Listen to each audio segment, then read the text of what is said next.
Collective, on se retrouve aujourd'hui pour mon bilan du mois dernier. J'ai lu bien plus qu'en janvier, donc je suis assez fière. Et je suis toujours en no-buy, donc il n'y a pas beaucoup d'acquisitions ce mois-ci. Voilà, donc on va commencer sans plus tarder. Je pense que du coup la vidéo sera un peu plus longue que celle du mois dernier, mais pas forcément de beaucoup. Bref, du coup en termes d'acquisition, alors c'est assez particulier, mais bon, j'ai un automne pour te pardonner de Morgane Moncomble. Non, je n'ai pas brisé mon no-buy. Par contre, là actuellement je filme, on est jeudi. Demain je vais faire une petite exception. Voilà, parce que demain il y a Morgane Moncomble qui vient dédicacer au comptoir du rêve. Et pour cette dédicace, il faut obligatoirement emmener sa dernière parution qui est sortie. Je me demande si elle n'est pas sortie hier ou avant-hier. Je crois que c'est hier. Bref. Donc voilà. Donc du coup, je l'achèterai sur place et je le ferai dédicacer sur place. Surtout qu'habituellement, je ne fais pas ce genre de choses. Je ne fais pas dédicacer des livres que je n'ai pas lus. Mais c'est Morgane Moncomble, je pense que je peux lui faire confiance parce que dans tous les livres qu'elle a écrits, il y en a seulement un que j'ai pas aimé. Et c'était un young adulte. Là, c'est pas un young adulte, c'est un new adulte. Donc, ça devrait le faire. Voilà. Bref, mais du coup, ma mère, oui, ça fait très longtemps qu'elle me parle de cette saga. Et moi, je suis en vrai, j'ai d'autres livres à acheter avant. Vraiment, c'est vous dire, parce que du coup, depuis, je suis en no-buy. Mais c'était vraiment avant mon no-buy. J'ai plein d'autres livres à acheter avant. Donc, je vais pas acheter la saga maintenant. Mais si tu veux te la lire, toi, achète-la et lis-la, quoi. Parce que cette autrice, je peux clairement te la conseiller, il n'y a pas de souci. Mais du coup, je te les piquerai après, sache-le, parce que moi aussi, je veux lire cette saga. Donc, du coup, elle a acheté actuellement les 3 premiers en poche. Enfin, initialement, elle a juste acheté le 1. Elle a lu et fini le 1, donc du coup, elle me l'a passé. Et elle s'est acheté le 2 et 3 pour enchaîner, en fait, tout simplement. Voilà. Mais donc, du coup, vu qu'elle a fini le 1, je l'ai récupéré. Donc, du coup, il s'ajoute à ma vie à lire. Mais je ne l'ai pas acheté. C'est ma mère qui l'a acheté. Nuance. C'est pas pareil. Voilà. Donc du coup, j'ai un automne pour te pardonner, le tome 1 de la saga Seasons de Morgane Moncomble qui s'ajoute à ma pile à lire. Voilà. Très sympathique. Ensuite, aussi, j'ai pu recevoir un service de presse grâce à la plateforme NetGalley et aux éditions Calix. Je suis trop contente.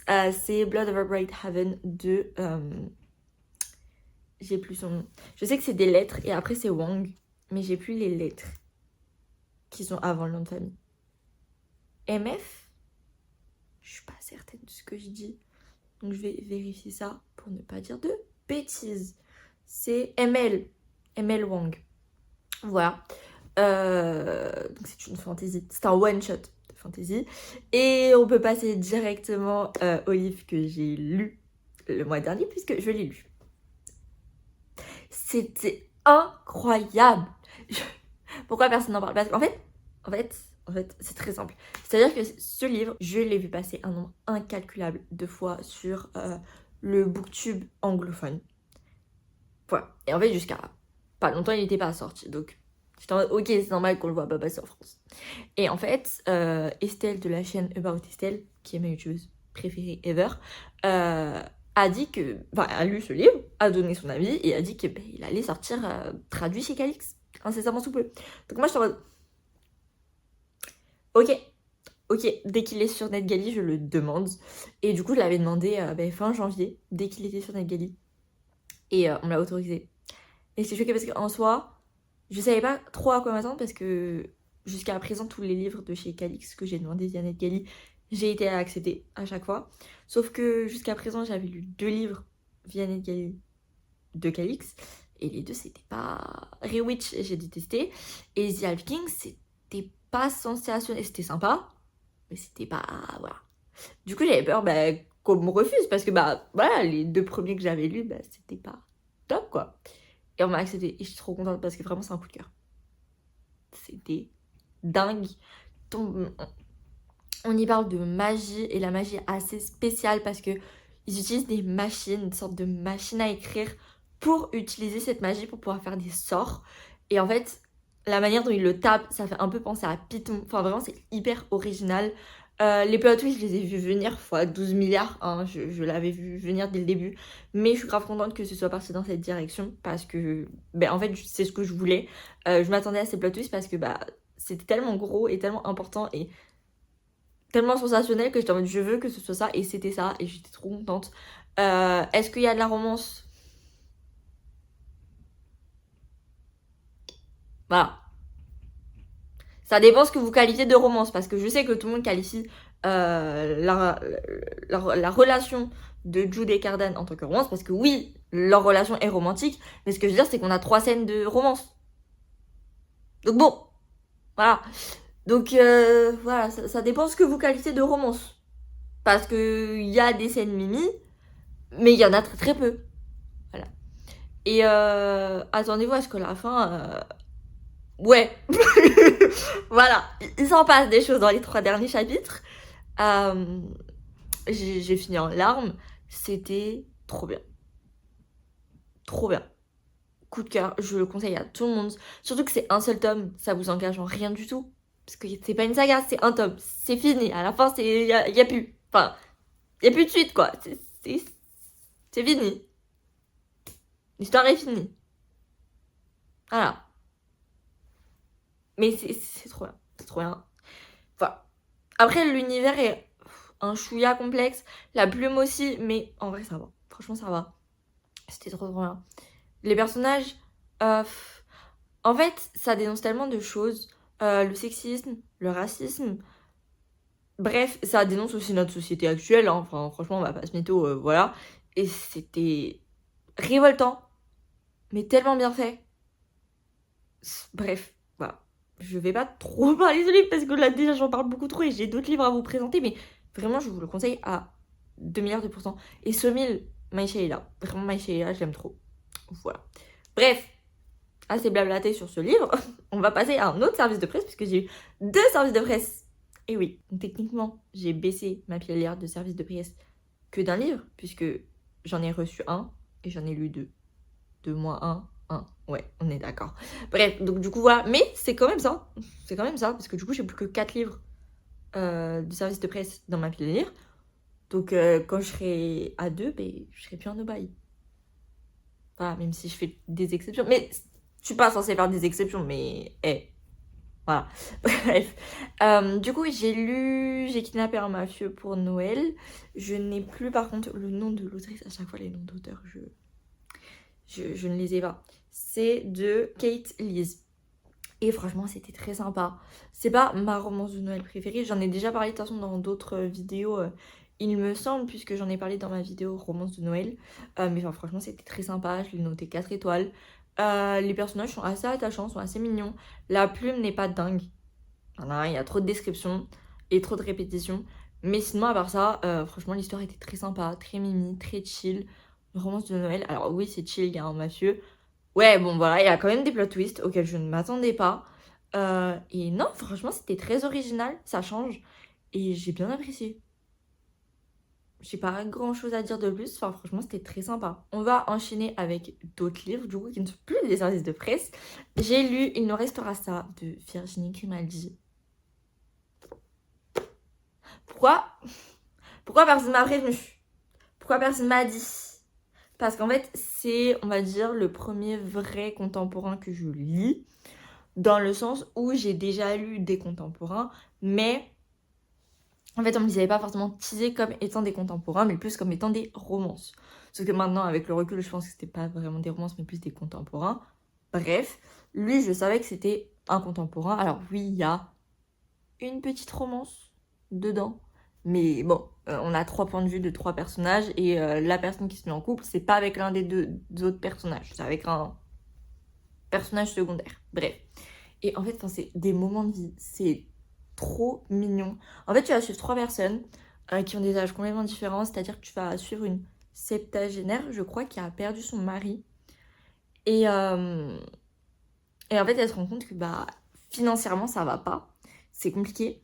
Et en fait, elle a besoin de plus de rentrée d'argent parce que elle est en découvert, quoi. C'est compliqué.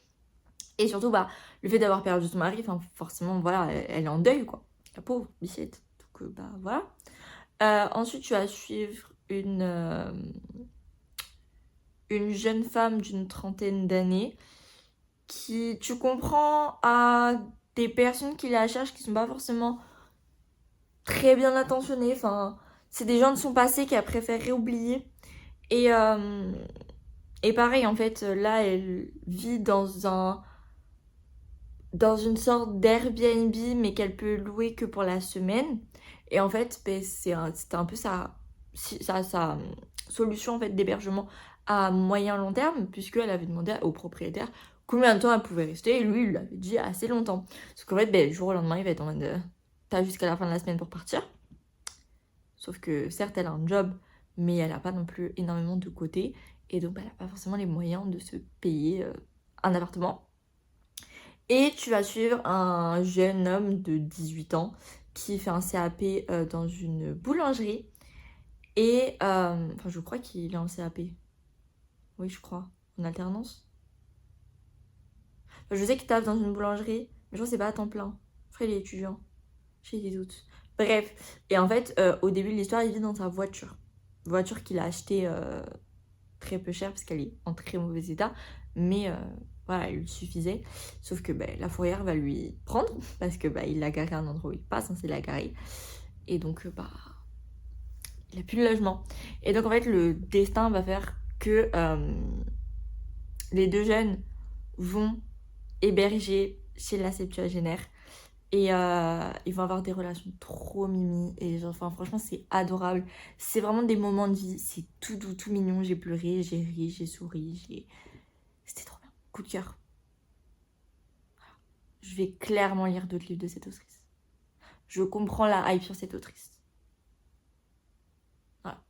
Mais j'aurais aimé qu'on me dise que le contemporain c'était fait pour moi plus tôt. Bref.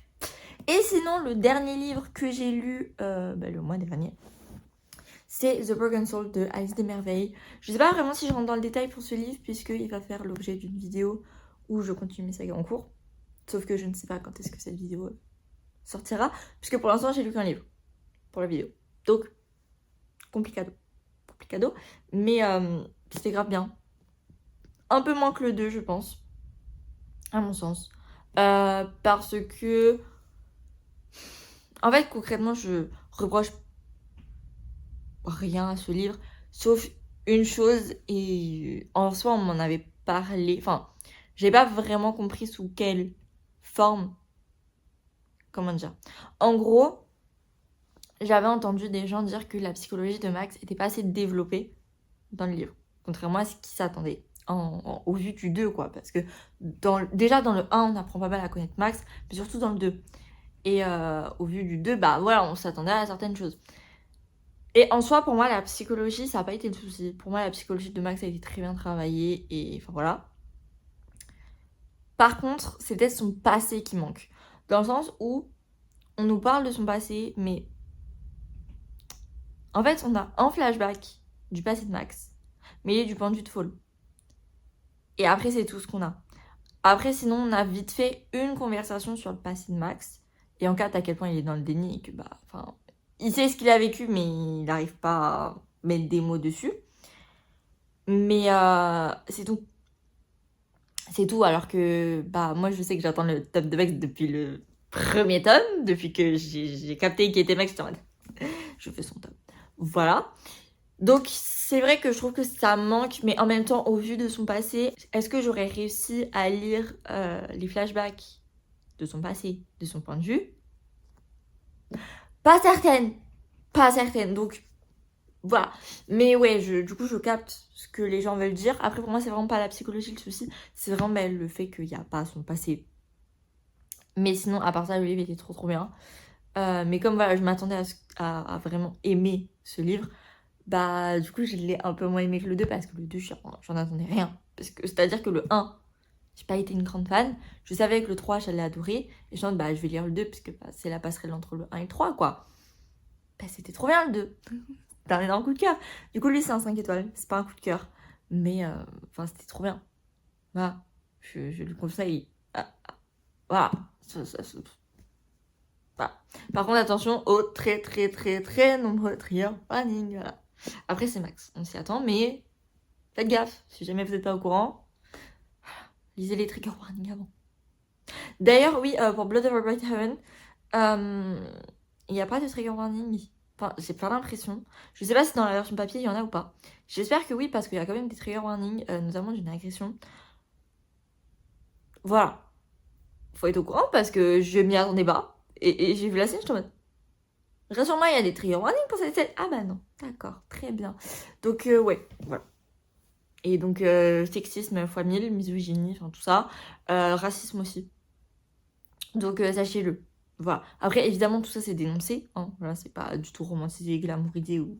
Non, c'est vraiment dénoncé. Mais si c'est des sujets qui peuvent vous heurter, soyez au courant, quoi. Voilà. Bref, sur ce, c'était tout ce que j'avais à vous dire sur les livres que j'ai acquis et lus le mois dernier. Donc, je vous fais des bisous et je vous dis à samedi prochain, 18h. Bye!